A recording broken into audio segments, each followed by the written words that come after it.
guys, Lawrence Burchett with Reality's Edge.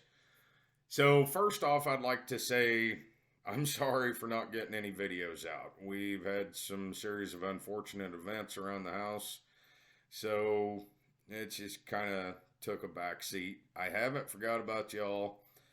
I'm still having fun. Hope you guys are too. If you like today's video, which is going to be a conspiracy theory video, if you like today's video, hit the like button. Hit the subscribe button if you haven't already. Tell your friends, tell your family, anybody you think might enjoy these topics. Spread the word. Let's see how far we can take this, see how big we can grow this. So, I mentioned that we were going to do conspiracy theory today. More importantly, we're going to do a topic called the New World Order. Now, everybody's heard the New World Order. In the early 20th century, when President Woodrow Wilson was in office, near the end of World War I, he brought up the New World Order. And he mentioned it as an era of world peace. He also was instrumental in the creation of the League of Nations, which ended in 1946 and gave rise to the United Nations from that point forth. And some people thought that the League of Nations was, this globalist agenda to, rule the world under a small group of people. And some people think the same thing about the United Nations. And after Woodrow Wilson spoke about it, there weren't any other presidents that really spoke about a new world order until you got to President George H.W. Bush. And then that's actually when the term or the idea of it became more mainstream, and conspiracy theorists really started to run with it. Now, you had some, like your militia groups up till that point that talked about it, and also some of your far right Christian groups, like your end of the world Christians, that or eschaton Christians, as some people call them. They were about the only ones up until that point that really did talk about it. Now, in 1979 in Elberton, Georgia, there was a man showed up to the Elberton Granite Finishing Company, I believe is the name of it, and he wanted them to build a monument out of granite. It needed to be able to withstand a catastrophic event, and he bought land from a local farmer to erect this monument on. And when he was asked who he was built or who it was going to be built for, he said it was a small group of loyal Americans. And he also said that they had been planning this for 20 years. This is in 1979. So by March 22nd of 1980, it had become unveiled. And after it was unveiled, he then transferred the ownership of the property over to the Elberton County Parks Board. His name was R.C. Christian. Well, his pseudonym was R.C. Christian. He didn't give a real name and never would tell who wanted this built by, or who wanted this built. Now, the interesting thing on this monument, it has 10 principles to basically keep the world in balance. It's kind of like a 10 Commandments, and it was written in 8 different languages, and then there's a capstone on top that is written in 4 extinct languages. Now, I'm going to read this to you here just so that I don't get it wrong. The Georgia Guidestones, it was, let's see here, the 8 languages that it was written in are English. These are modern languages: English, Spanish, Swahili, Hindi, Hebrew, Arabic, traditional Chinese, and Russian. Now, in 1979, 1980, we're still in the middle of the Cold War. So it also, he said that it was to serve as a compass, a calendar, and a clock. Now, interesting thing about this is it actually, at certain times of the day, the sun hits certain points in it, and also certain times of the year, like with the solstices and equinoxes and stuff, it lines up. I mean, somebody put some thought into it, put a lot of work into it. Now, I'm going to go ahead. Oh, and the capstone had inscriptions on it in four, what do you call it? Ancient languages or extinct languages. And it said on the top of the capstone, let these guidestones, boy,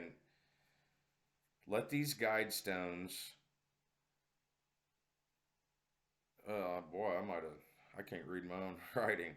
Let these guidestones be an age of reason, or something like that. I'm not 100% sure about that. But those were written in Babylonian cuneiform, Egyptian hieroglyphics, Sanskrit, and Classical Greek. Now, I want to get into the 10 principles on it, and I'm going to read these as well. And with each one, I will kind of give a little bit of a synopsis what I take away from it. So, principle number 1, maintain humanity under 500 million in perpetual balance with nature. Now, that one's pretty self-explanatory. They want to keep the human population under 500 million. Boy, we've overshot that one. How's that even going to be possible? How's that even going to be possible? I mean, we're sitting here, 7+ billion people on Earth now. Use your imagination on that. Guide reproduction wisely, improving fitness and diversity. Once again, by that, are we talking about limiting the number of children that can be born to a family, or only allowing certain families to reproduce? That's kind of the way I'm taking it.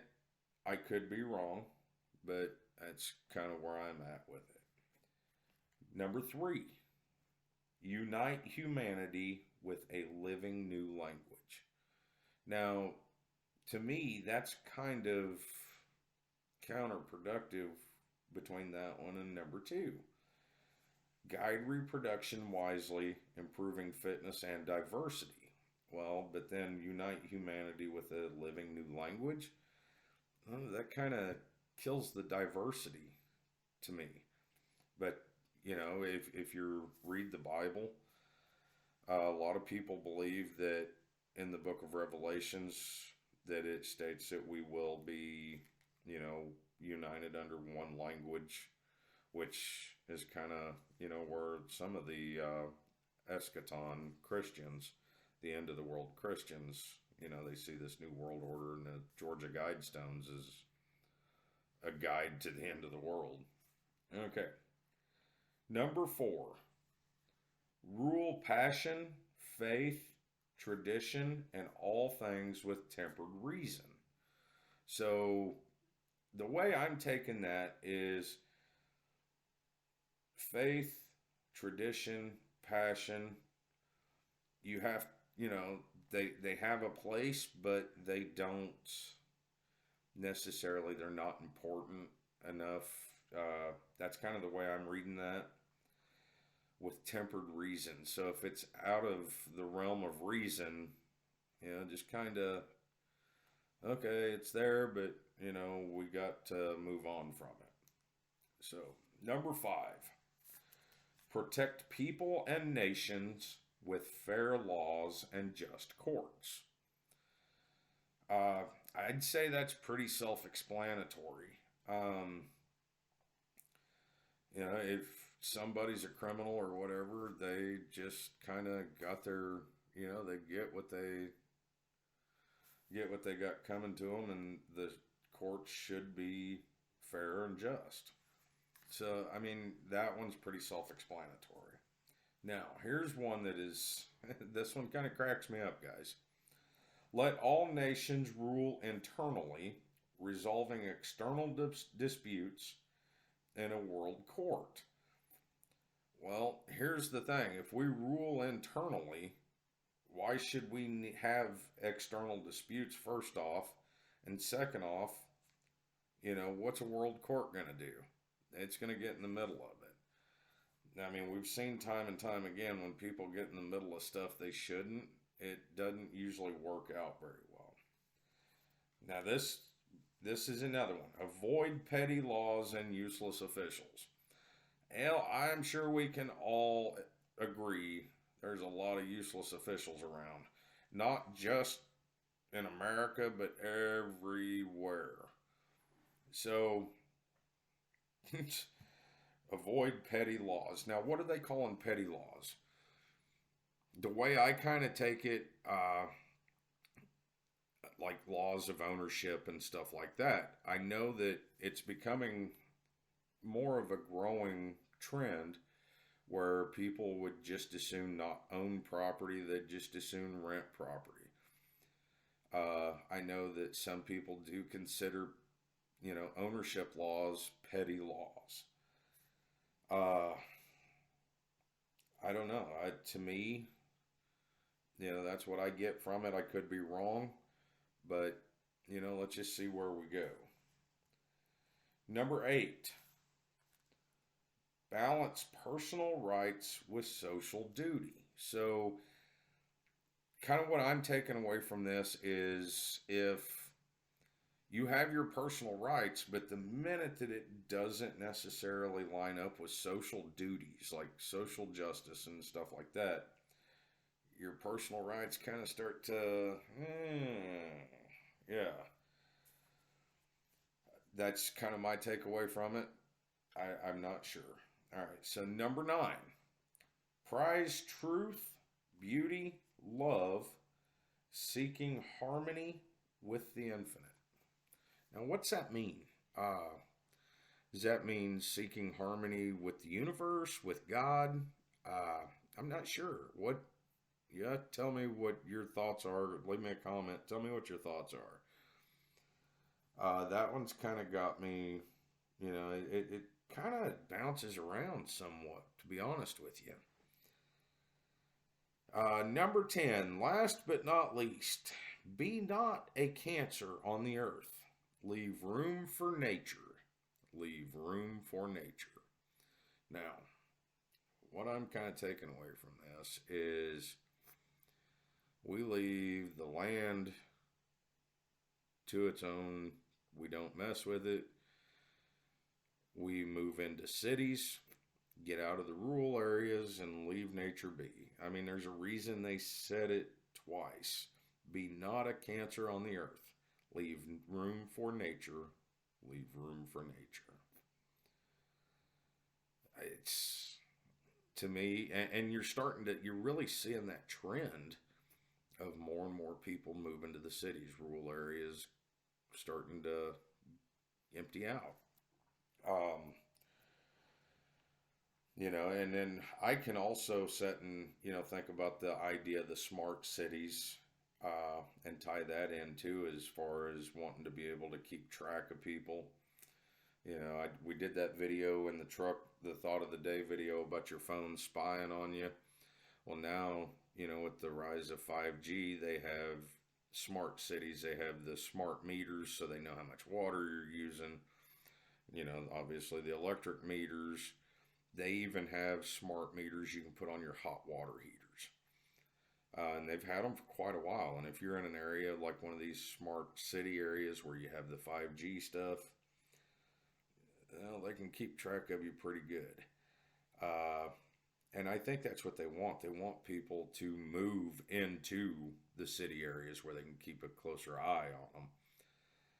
Be not a cancer on the earth. Leave room for nature. Leave room for nature. We can also take and look at here in recent years, the Green New Deal that was proposed by Alexandria Ocasio-Cortez, the representative from New York. Uh, and a lot of her stuff, it sounded a lot like, these principles that we just covered here. You can also look at, like, the movement in the last few years for the uh, what you meatless meat, veggie meat or fake meat, whatever you want to call it. Because they say that raising meat is hard on the environment. So I'm not 100% sure. We're just kind of discussing this, but I would say that the Georgia Guidestones, it lays out a new world order plot. It it doesn't get any it doesn't get any clearer than what's laid out there with the Georgia Guidestones. And my my personal opinion, yeah, there very well could be a group of people. How many, I don't know, that are looking to save resources, for themselves. Let's look in the last couple of years with the scarcity in the grocery stores, scarcity in a lot of places. You go buy a car. A lot of car lots for a while were empty because they couldn't get, computer chips for cars. They couldn't get parts that they needed for these cars. Now, they said it was because of the pandemic. And I know I said we wasn't going to talk about, the pandemic, but I think in this instance, it's okay. I mean, we kind of have to bring it in because they say that has been a part of the problem with the scarcity that we've seen in the last couple of years. And I think it is. I think that it could also, if you go down the list of the 10 principles of the Guidestones, maintain humanity under 500 million. Well, I mean, it's been theorized that it was let out of or accidentally got out of a lab. I mean, accidentally, I mean, I'm not gonna say one way or the other. I'm not an expert. I don't know. Guide reproduction wisely. I mean, myself, I look at eugenics programs, Planned Parenthood. Not so much Planned Parenthood as much as like abortion clinics and stuff like that. Which, I mean, that's kind of what they are. It's kind of one and the same. But I think that Planned Parenthood does have some great programs as far as education and health screenings and stuff. So I don't know, guys. You tell me what you think. Leave me a comment. Once again, if you like today's video, just kind of rambling here, hit the thumbs up. That'll help me great. Help with the algorithm. Get me out there a little bit more. Get some more. Hit the subscribe button. The more you guys do that, the more it kind of helps get us out there, get us started growing some more. And hit the bell icon to get notifications every time something new comes out. Guys, this is fun. I want to keep doing it. I'm going to keep doing it regardless. But tell you what, y'all, love yourselves, love each other. Peace out.